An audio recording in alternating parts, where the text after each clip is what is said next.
जय हिंद दोस्तों, वंदे मातरम।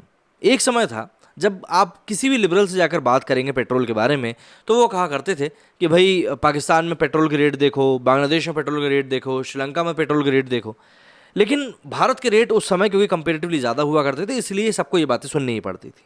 लेकिन आज की डेट में जब पाकिस्तान की इकोनॉमिक हालत ख़राब है, श्रीलंका तो एक्सपोज हो ही चुका है, और अब यकीन नहीं मानेंगे, बांग्लादेश में भी 52% तक पेट्रोल की कीमतें बढ़ चुकी हैं, और ये सभी कीमतें वहाँ पर जल्दी ही लागू भी हो जाएंगी। मतलब ऐसे में आपको समझना ये होगा कि एक अर्थव्यवस्था का मजबूत होना कितना ज़्यादा ज़रूरी होता है। और बांग्लादेश की जो भी हालत हो रही है, इसके पीछे भी कहीं ना कहीं चीन का भी हाथ बताया जा रहा है। तो ऐसे में अगर चीन एक एक करके कई सारे देशों को अपने कर्ज के जाल के अंदर बुनता जा रहा है, तो क्या बाकी देशों को ये बात समझनी नहीं चाहिए, उस पर विचार नहीं करना चाहिए कि आखिर ऐसा कैसे हो पा रहा है संभव। भारत के पड़ोसी मुल्क बांग्लादेश में तेल की कीमतें करीब 51% बढ़ चुकी हैं।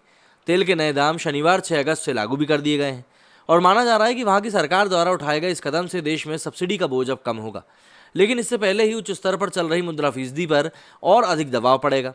कुल मिलाकर इस बढ़ोतरी से पहले ही महंगाई की मार झेल रहे बांग्लादेश पर बोझ और ज़्यादा बढ़ेगा। इस कदम के बाद अब इस बात की भी चर्चाएं होना शुरू हो गई कि कहीं बांग्लादेश का हाल भी श्रीलंका जैसा तो नहीं होगा। मीडिया रिपोर्ट्स के मुताबिक आर्थिक संकट से जूझ रहे बांग्लादेश से कुछ समय पहले ही वर्ल्ड बैंक और एशियाई विकास बैंक से $2 अरब कर्ज मांगा है। इसके अलावा बांग्लादेश द्वारा IMF से भी करीब $4 अरब का कर्ज मांगने का दावा किया जा रहा है। कुछ समय पहले बांग्लादेश की अर्थव्यवस्था करीब $416 अरब की हो गई थी और तेजी से बढ़ भी रही थी, लेकिन अब एक बार फिर से उस पर आर्थिक संकट आ गया है। वहीं चीन बांग्लादेश के प्रोडक्ट पर ड्यूटी फीस बढ़ाने पर विचार कर रहा है। वर्तमान में ये ड्यूटी फीस 98% है, जिसे चीन 99% करना चाहता था।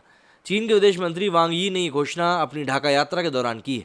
उनके मुताबिक ये बढ़ी हुई ड्यूटी फीस 1 सितंबर से लागू हो जाएगी। हालांकि बांग्लादेश के मंत्री शहरयार आलम चीनी विदेश मंत्री की इस यात्रा को काफ़ी सफल बता रहे हैं और दोनों देशों के व्यापारिक संबंधों में मजबूती आना घोषित कर रहे हैं।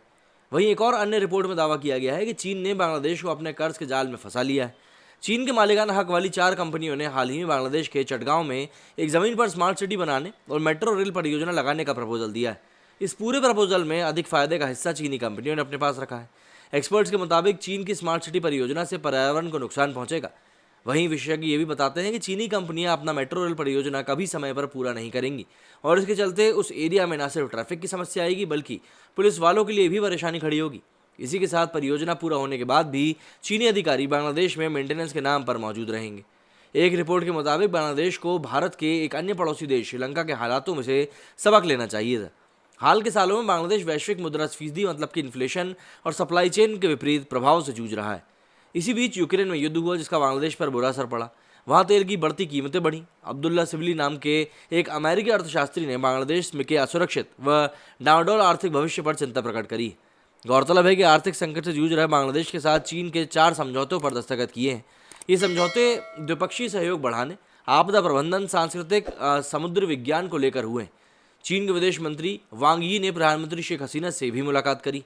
अब जाहिर सी बात है, इस मुलाकात के दौर में चाइना अगर कोई डील करके जा भी रहा है, तो उसमें चाइना के लिए तो फ़ायदा ज़्यादा ही होगा, ये ऑब्वियस सी बात है। क्योंकि अगर किसी भी लेवल पर अगर आप देखेंगे, तो चाइना ये बिल्कुल नहीं चाहेगा कि वो जिस भी देश की मदद कर रहा है उसको ज़्यादा फायदा आए, क्योंकि कहीं ना कहीं ऐसा करके वो सिर्फ अपना ही तो सर फोड़ेगा। आप लोग इस बारे में क्या कहना है, मुझे कमेंट करके ज़रूर बताएं। मेरी स्टूडियो फिलहाल नहीं। जय हिंद, जय भारत।